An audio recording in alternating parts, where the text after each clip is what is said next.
반도체 작년에도 사실 저점 대비해서 많이 올랐지만 올해 정말 달디단 수익을 기대하시면서 2024년 개장을 했다. 반도체야 올라보자라고 좀 기대를 하셨던 분들에게는 약간은 좀 씁쓸한 지금 최근 며칠을 보내고 있지 않나라는 생각이 듭니다. 2014년 되자마자 네덜란드의 이제 정부로부터 중국으로 ASML 너네 반도체 관련한 기기 수출하지 마. 이 내용이 시장에는 너무나 악재인데 네. 우리 시장에도 그러니까 우리 관련한 기업들에게도 악재인 건 맞습니까? 일단 그 반도체 주가에 영향을 미친 게 네. 애플이 있고 ASML이 있는데 네. 사실 ASML이 더 임팩트가 영향이 있었다고 보여지는 게 ASML이 어저께는 5% 이상 빠졌고 오늘은 낙폭을 줄였습니다만 네. 그래도 1.8% 추가 하락을 했거든요. 그렇죠. 그러면서 또 엔비디아가 어저께 2.7% 빠졌는데 오늘도 역시 1.3% 빠졌어요.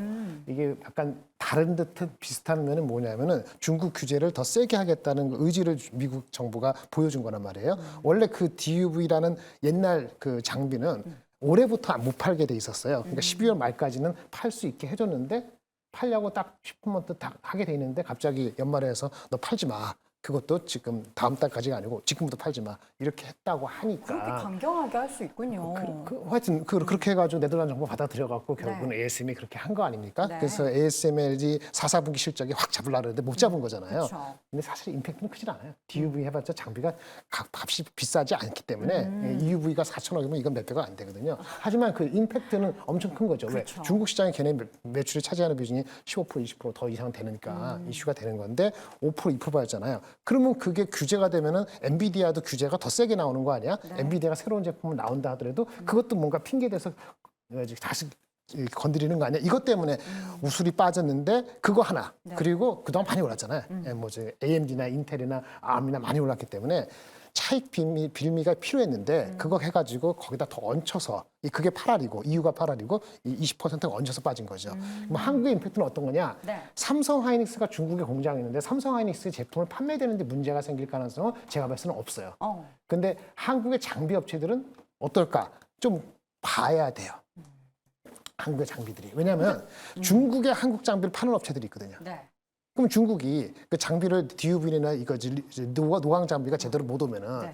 다른 장비를 수급하는 데 있어서 타이밍을 늦출 수도 있는 개연성이 있기 때문에 일부 장비는 이슈인데 전반적으로 반도체 한국 삼성 하이닉스 전반적으로 빠지는데 ASML이 영향을 미치는 건 과도하다라고 말씀을 일단 드리고 네. 나온 게 말씀드리면 애플은 삼성전자한테 나쁜 뉴스가 사실은 아니에요. 어떻게 보면 반사익 아니에요? 뭐 그 정도까지는 그 아니고 정도까지는 애플이 그 전 세계 그 휴대폰 중에서 600불 이상 고부가가치 그게 이익의 한 70, 60 차지하는데 마켓시어가 잃었어요. 네. 75에서 76%로. 그게 화웨이 때문에 중국이다. 근데 그거 몰랐나요? 원래 알고 있었잖아요. 네. 수치가 어저께 나오고 바클레이스라는 그 증권사가 네. 원래부터 애플을 안 좋아했어요. 그러게요. 원래 뉴트럴이고 원래 161불이었어요. 주가 얼마 가든 간에 161불을 160 1불 불로. 낮추면서 네. 했는데 다 맞는 얘기죠. 근데 새로운 건 아니라는 거죠. 그거 역시 매그니피 7 중에서 가장 재미없는 아까 덜한 주식을 내리친 거죠. 엔비디아 내리칠 수 없고. 그래서 한 게 결합된 효과가 있기 때문에 그것이 휴대폰 전반적으로 시장이 올해도 마이너스 성장이에요. 이러면 영향이 있겠지만 그렇지 않으면 이슈는 아닌데 하여튼 애플하고 ASM이 막 짬뽕이 돼가고 삼성 하이닉스 내려갔는데 오늘 애플 오늘 마이크론 테크놀로지 주가는 거의 안 빠졌잖아요. 그렇죠, 그래서 보합이죠. 사실은 삼성전자 하이닉스가 오늘 안 빠지는 게 정상인 거고요. 어제 빠졌으니까. 그래서 제가 봤을 때는 금리 인하 쓰는 트렌드만 나쁘지 않으면 바닥을 찾을 가능성이 며칠 뒤에 있지 않겠나라고 조심스럽게 얘기를 하는데 네. 장비주는 너무 많이 오른 종목은 그건 다 따로 봐야 된다. 선택의 폭을 좀 좁혀야 네, 된다. 네. 이렇게 말씀을 드리겠습니다. 반도체주들이 일단은 작년에 이 반을 나누자면은 이 하반기에는 좋았습니다. 그렇기 때문에 높이 올라와 있어서 이제 울고 싶은데 뺨을 탁 때리니까 살짝만 때려도 이렇게 휘청하는 게 아닌가라는 생각도 드는데 반도체주 그렇다면은 좀 많이 오르는 것에 따른 고점 부담, 그에 따른 주가의 하락 정도로 일단 1차적으로 바라보는 게 좋겠네요.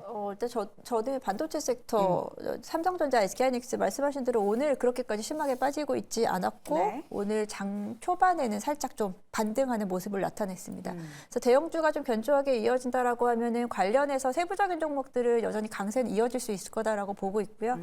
저는 여전히 올 초 이제 1분기에는 온디바이스 관련된 AI 관련 종목들을 집중적으로 봐야 될 것 같다라고 생각하고 네. 말씀하신 대로 애플 관련된 이슈 최근에 이제 스마트폰 시장이 사실은 역성장을 하고 있는 상황 속에서 온디바이스 스마트폰 AI 관련된 이슈가 나올 경우에는 새로운 좀 또 전환점이 될 수 있을 거다라고 보기 때문에 관련된 스마트폰 관련된 종목들, 국내 종목들은 충분히 좀 지켜볼 수 있는 자리가 아닌가라고 생각하고 있습니다. 네. 자, 김대중 교수님, 저희가 시간 관계상 간단하게 여쭤보겠습니다. 아까 네이버 사야 합니다 하셨는데 삼성전자 사야 합니까? 사긴 사되 네. 그러니까 주가 조정보다는 기간차를 좀 여유 있게 가지고 사시면 될 것 같습니다. 좀 나눠서 그렇죠. 차근히 지금 사야 당장에 한다. 갈 시점은 아니고 한 달 정도 기간 이후에 움직일 수 있는 시점이기 때문에 여유 있게 기간을 가지고 투자하시면 될 것 같습니다. 알겠습니다. 어쨌든 가지고 계시지 않으셨던 분에게는 새로운 매수의 기회가 될 수 있을 것 같습니다. 다시 한번 네 분의 의견 간단히 정리해 보겠습니다. 김장렬 고수의 의견입니다. 애플 우려 여파는 과대하다. 중국 규제 이슈는 지켜봐야 한다. 김대중 고수, 양호한 조정이다. 상승은 시간을 두고 접근하자. 박수호 고수, 차익 실현 장세가 나타나고 있고 성장 여력은 살아있다. 염정 고수, 확고한 주도 섹터는 확실하다라고 의견을 남겼습니다.